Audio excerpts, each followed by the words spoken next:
Welcome to the JAMODI podcast. We are all surrounded by amazing coaches and leaders. So let's get an inside look at not just what they do, but how they do what they do. After all, becoming the best versions of ourselves is JAMODI, just a matter of doing it. Coaches, the JAMODI podcast is powered by Shoot 360. The future of basketball has arrived in Dallas-Fort Worth. Shoot 360 combines the latest sports technology with the fundamentals of basketball skill development. The result is a one-of-a-kind video game-like basketball program designed to improve your shooting, dribbling, and passing. Visit shoot360dfw.com to learn more and register for your free 1-hour workout evaluation. Shoot 360, the future of basketball is here.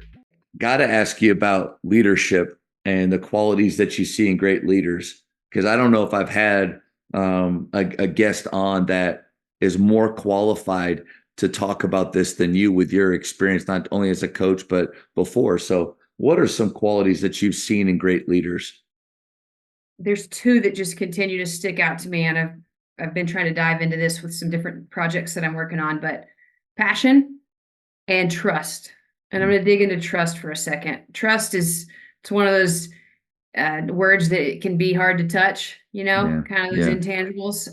But there was actually a study done on soldiers in Iraq in 2003, and they found the components of trust came down to 3 C's, and that is care for the people that you're serving, character, so that you're living by values that people respect and that they can look at you and know that you're living with character, and then competency. And you can't have one without the other. If you do, you're cutting your trust as a leader in you. You're undercutting yourself.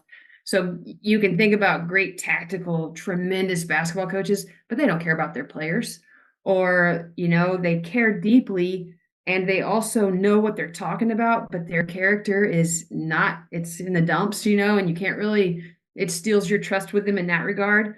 Or they care deeply and they have great character, but they don't know what they're talking about. And they may be growing, but they're really so far behind. Like, you've got to have all 3 of those things when you're trying to lead a team, whether it be in combat or on the court, so those 3 C's. And then I heard this somewhere. The 4th C is consistency, because if you're not practicing that consistently, you're always going to undercut your trust. So trust is more than being high character trust. It's trust that you are growing yourself in the game and that you know what you're talking about. And you're getting feedback from others, that you can take it, because if you don't know what you're talking about, you're willing to listen and learn. All those components, if you let one go, you're really hurting yourself as a leader. And then passion. Can I jump in right there? Yeah, please. Because I wrote down the word humility because I thought about younger coaches and maybe my mistakes of maybe like why, because you don't start off having those 3 things. Right. Like, they have to be cultivated over time. So when you're younger and you're an assistant coach or a new head coach, the humility to understand that you don't have it all figured out, that your character matters, and that you got to continue to grow in your competency, care about your players, not just look at them as a way to move forward. But like, I was thinking, like, as a younger, if a younger coach is wanting to have the trust of people around him, well, one, just be humble, or just be humble enough to remember it takes time. And maybe the 1%ers just they start right out of the gate with those 3 things, but most of us don't. It takes time. Yeah, I love that you said humility. I feel like that word has continued to come up in my day, not just in my life, but in my day. And I was talking about it with somebody earlier, and we were discussing that humility is not. I love the concept of it. My favorite verse is Micah 6:8. That is one of my pillars, is that I'm going to walk humbly. But I think as leaders, we see these alpha presence and the need to kind of be assertive, and sometimes that doesn't always jive with humility. But the reality is, I love this thought. Humility is not that you're so humble that you're not seen or heard, but it is that all of your character values are so aligned that your true light inside of you shines.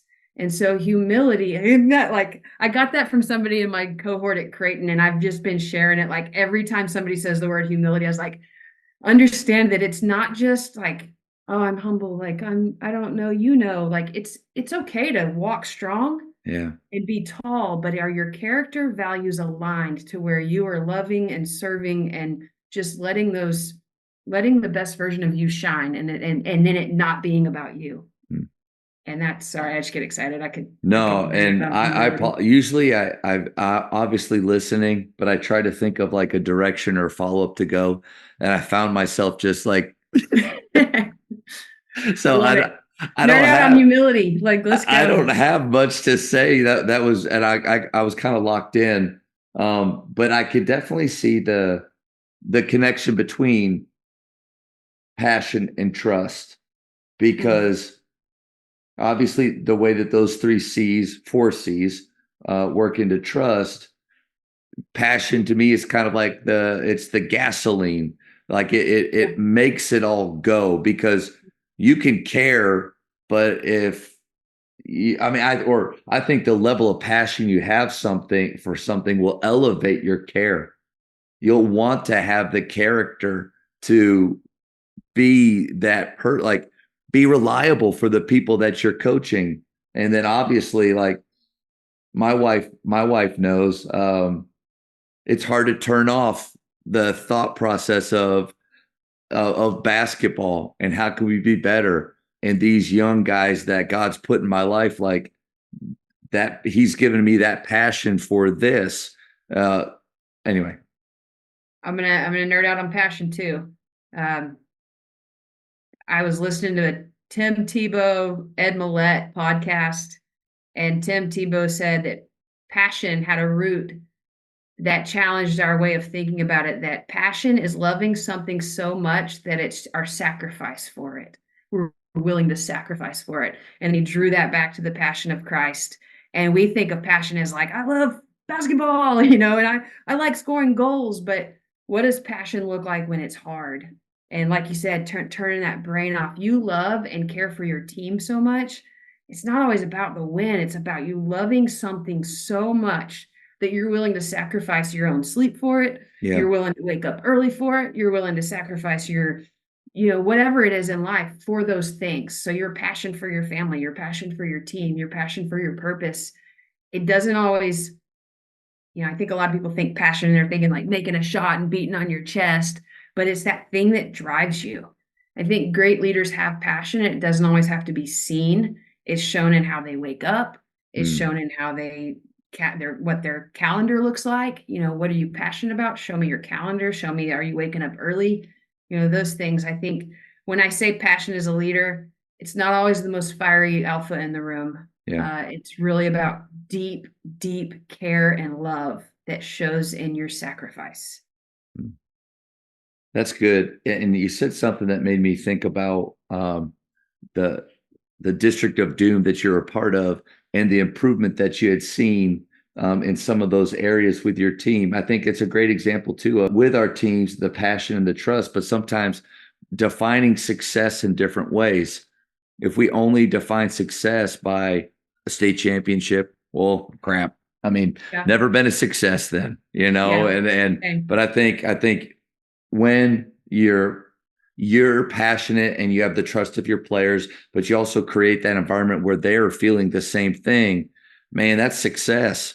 Mhm. And independent of the record, independent of points scored. And I think I've thought about this quite a bit. Like, is it possible for every team to have a successful season every year, even though we all know that only one can be the winner at the end? And I think you can. It's just how you define success. Yeah. I'm a big Wooden fan. I woke up this morning and I saw somebody say there were John Wooden stamps. And I went and I bought like sheets of stamps because I'm going to send you a card and I'm going to put a John Wooden stamp on it. So just so you know, you're talking about success and the definition of success. And any coach, if you're not in line with the John Wooden's Yeah. definition of success, you got to go read up on it.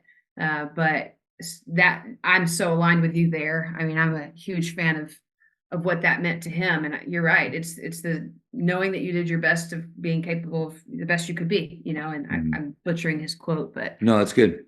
But yeah. It'll be the first envelope that I probably save because I think that's pretty Yeah. cool. I didn't even know that. I don't have the stamps yet, but as soon as I get one, you'll get the first one. I loved it. Thank you for checking out today's episode. Please take a moment to subscribe to this podcast, share it with your fellow coaches, and find us on social media for what's coming up next on the JAMODI podcast. It's just a matter of doing it.